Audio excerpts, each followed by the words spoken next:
আজ আমি তৈরি করতে যাচ্ছি মৌরলা মাছের টক। তেঁতুল দিয়ে আমি টক করবো। এখানে 250 মৌরলা মাছ ধুয়ে ভালো করে পরিষ্কার করে নিয়েছি। এইখানে পেঁয়াজ নিয়েছি, পেঁয়াজটা আমি কুচি করে নিয়েছি, আলু দেবো না। আর এইখানে আমি তেঁতুল নিয়েছি। কড়াতে আমি এখানে 50 গ্রাম মতন সর্ষের তেল দিয়েছি। সর্ষের তেল দিয়ে আমি রান্নাটা পুরো করব। তেলটা আমার একটু গরম হোক, কেন সবজি দেবো।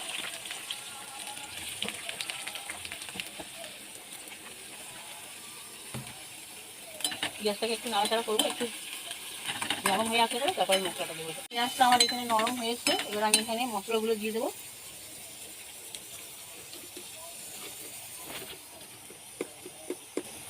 স্বাদ মতো লবণ,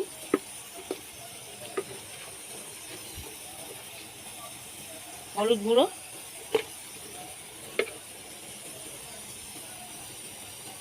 লঙ্কার গুঁড়ো,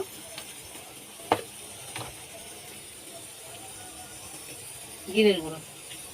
এখানে আমি সব মশলাগুলো একসঙ্গে ভালো করে কষিয়ে নিই। ভালোভাবে কষানো হয়ে গেছে, মশলা থেকে তেল ছেড়ে এসছে। এইখানে আমি এবারে তেঁতুলের চাষটা দিয়ে দেবো।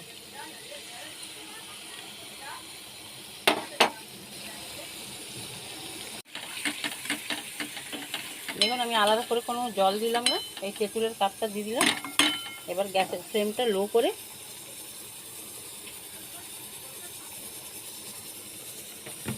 আমি এইখানে মৌরলা মাছগুলো দিয়ে দেবো।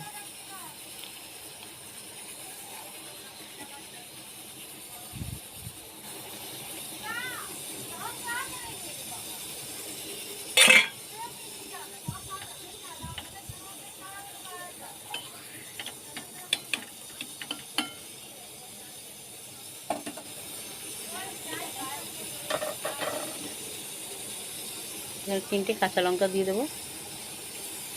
এবার আমি এটাকে ঢাকা দিয়ে দেবো। বন্ধুরা, আমি এই ঢাকাটা খুলে দেখাচ্ছি, এতে অল্প একটু জল আছে। এবার আমি এইখানে ধনে পাতাটা দিয়ে দেবো। আমার মাছটা রেডি। একটু আর আমি জলটা শুকাবো, শুকিয়ে তারপরে আমি আপনাদের পরিবেশন করে দেখাচ্ছি। আমার মৌরলা মাছের টক রেডি সার্ভ করার জন্য। আমার রান্নাটি যদি আপনার রেসিপিটা পছন্দ লাগে তাহলে আমার চ্যানেলটিকে সাবস্ক্রাইব করবেন। ইউটিউব থেকে দেখলে পরে সাবস্ক্রাইব করবেন, লাইক কমেন্ট শেয়ার করবেন। আর যদি ইনস্টাগ্রাম ফেসবুক থেকে দেখেন তাহলে আমাকে ফলো করবেন। আল্লাহ হাফিজ।